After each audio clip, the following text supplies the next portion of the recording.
read the election is that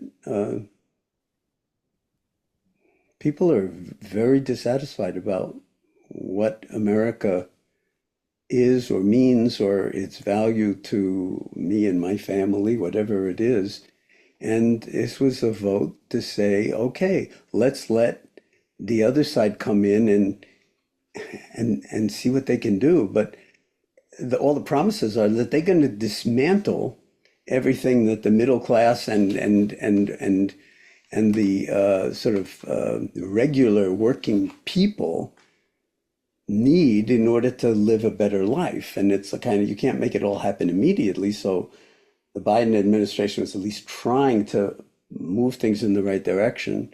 And now we're going to see what the dismantling process is like, and letting the billionaires come in and siphon off, apparently, if they do what they say they're going to do, not billions, but trillions of taxpayers' dollars for schemes that may or may not be of benefit to the United States of America in the global situation we have it now, but they're certainly not going to be of benefit to regular people.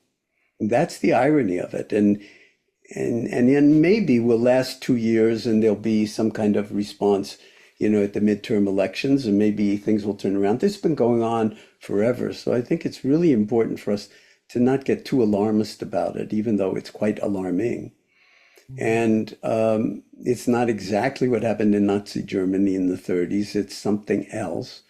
But, I've thought forever that, sort of something's going on between Putin and Trump. From the old days when he was back there doing, whatever those competitions were, beauty competitions Yeah, in Miss Russia and Universe. stuff like that. They obviously have something on him. He feels like every time I listen, this is like the Manchurian Candidate movie, all over again.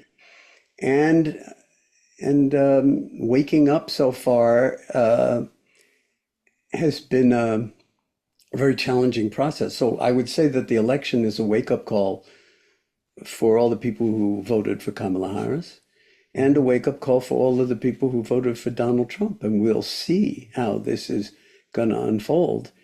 And I think, we have to bridge the divides, because it's not like the people who voted for the other guy or the other woman are not just like us.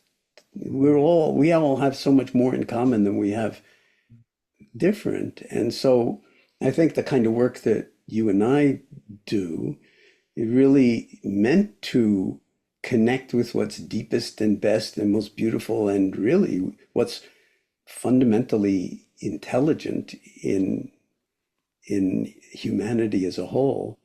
And that we need to redirect in a way that's not like half the country agrees and half the country is adamantly against it, but to redirect and inquire deeply about how that redirection should be in a way where you got 70 or 80% of people saying, it's a no-brainer. Of course we have to move in this direction. Of course we have to take care of the planet. Of course we have to get away from fossil fuel dependency and things like that, because it's going to destroy the possibility of life for future generations.